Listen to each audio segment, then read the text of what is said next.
Hi mga Lodi Cake! So ito na, since marami sa inyo nagre-request ng tutorial kung paano ko to ginawa. So para lang din tong yung fan cam stadium. Yung nahagip ka ng camera sa panonood ng baseball or ng basketball. Yun yung unang trending 'di ba? Pero this time, nahagip ka naman ng camera sa panonood ng concert. So ito ituturo ko sa inyo kung paano ko ba yan inedit at ano yung mga prompts na ginamit ko para ganyan din yung maging kalabasan ng mga AI videos nyo. So, ang uno mga Lodi Cakes, kung gusto nyo rin po ng ganitong looks, ganyan din yung gusto nyong makeup at ayos ng buhok, kay ChatGPT tayo magpapa-makeup at magpapaayos ng buhok. So, una, pumunta ka sa ChatGPT, mag-upload ka ng photo mo, and then ito yung prompt na ginamit ko. Yan yung ika-copy-paste nyo, ilalagay ko na lang sa comment.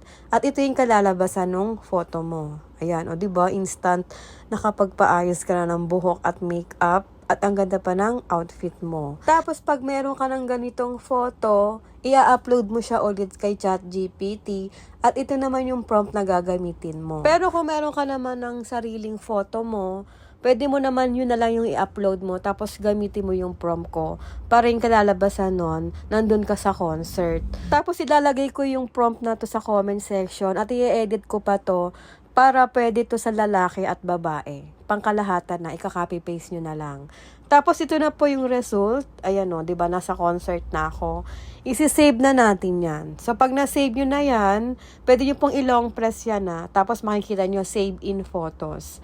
Masisave na yan. Kasi yung iba, hindi makapag-save kapag pinindot tong save icon. And then, next, kapag nakapag-generate na kayo kay ChatGPT ng photo nyo na nasa concert kayo, ganito naman yung next na gagawin nyo. Gagawin naman natin siyang video. So, dito tayo gagawa, mag-generate sa YouTube Shorts. Naituro ko na to sa inyo sa bagong update sa YouTube. Pwede na po tayo makapag-generate ng mga AI photos to video. So, pumunta ka sa YouTube and then may kita mong may add button sa gitna. Pipinutin mo lang yan. And then, dito sa upper right side, meron ditong Gemini logo. Pipindutin mo lang yan and then dito ka sa photo to video. And then dito, pinutin mo yung manage. Tapos, select more media. Mapupunta ka sa gallery mo. I-select mo na dito yung photo mo na nasa concert ka. Yung na-generate kay ChatGPT and then check mo na. Tapos, select mo uli yung photo mo na yan. And then, dito sa baba, dito mo ilalagay yung prompt. Yung prompt ko, ilalagay ko na lang sa comment section lahat ng mga prompts na ginamit ko. Ipi-paste nyo lang dito. Depende sa inyo kung meron pa kayong gustong i-edit, i-edit nyo na lang. Tapos, pinutin mo tong arrow na to para mag-generate na siya. Tapos, hintayin nyo lang to mag 100%. Minsan, mga Lodi Cakes, nag-error talaga dito. Minsan, yung na-generate na iiba yung face nyo, hindi yung nagiging kamuka. O kaya naman, mababasa nyo system error or network error. Uulitin nyo lang ulit. Mag-generate lang kayo ulit. Unli-generate naman dito sa ngayon libre pa. Kaya gamitin nyo na lang gamitin to. Kasi soon, I'm sure, magkakaroon na rin to ng bayad. Tapos, once na okay na nakapag-generate na ng video para ma-save, may kita nyo may 3 dots sa taas, pipindutin nyo, and then save to device. Make sure lang, tignan yung mabuti kung mag-a-appear tong video save to camera roll kasi baka hindi pa na-save, in-exit yun na agad, sayang yung na-generate na video. And then, after makapag-generate na kayo ng mga video dito sa YouTube Shorts, pumunta na kayo sa TikTok. Tapos, mag-search ka na dito ng mga video concerts na gusto ninyo. So, sa akin kasi, diba yung ginamit ko yung kay Justin Bieber. I-search nyo lang dito, Justin Bieber, Coachella 2026. Yan. Tapos, kailangan nating i-download yung ganitong video concert. So, kayo na lang bahala kung ano yung mga concert video na gusto ninyo. Yun yung kailangan natin i-download. Pero wag kayo ganitong mag-download. Yung makikita nyo may download dito tapos pipinutin nyo yan para mag-download. Wag ganun kasi once na i-download nyo yan dito, yung din-download yung video, meron siyang watermark ng TikTok user tsaka ni TikTok. Ayan o. Para walang watermark yung video ninyo na ida-download, ganito yung gagawin ninyo. Kung naka-iPhone kayo, pwede nyo itong gawin. Pinutin mo itong share icon, tapos dito sa baba, i-live photo mo. And then magda-download yan. Tapos masisave yan sa photos ninyo. Tapos, dito sa taas may 3 dots, pipindutin mo. And then, ang gagawin mo, isi-save as video mo siya. Tapos, magiging video na yan. Ito, pakita ko sa inyo. Ito yon. Pero meron pa rin naman siyang watermark, pero maliit na lang. Pwede namang i-crop na lang.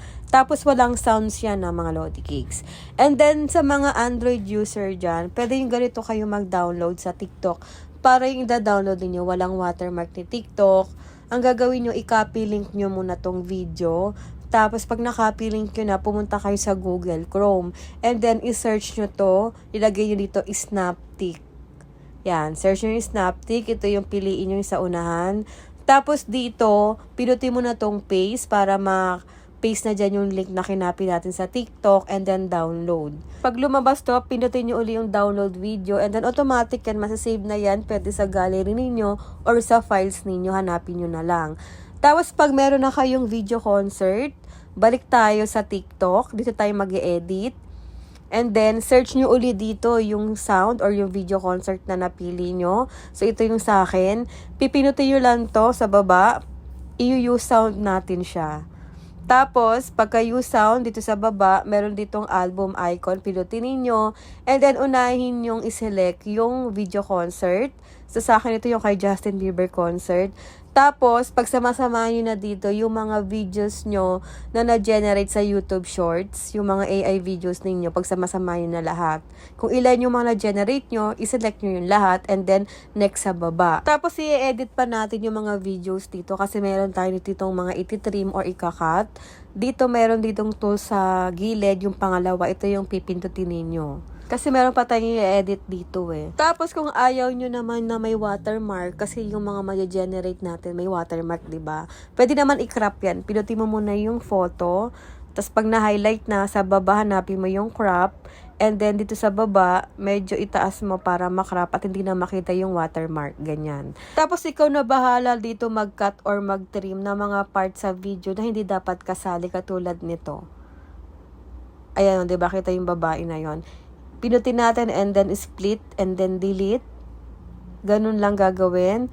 So, dito sa part na to, ito, yan, pinutin natin uli yung video and then split tapos delete para mawala yung mga parts sa video na hindi dapat kasali. So, ganyan lang naman yung mga kadalasan na gagawin nyo dito. Mag-split and delete lang kayo. At kayo na bahala pang mag-edit. Hindi ko na to papatagalin or explain pa ng mahaba.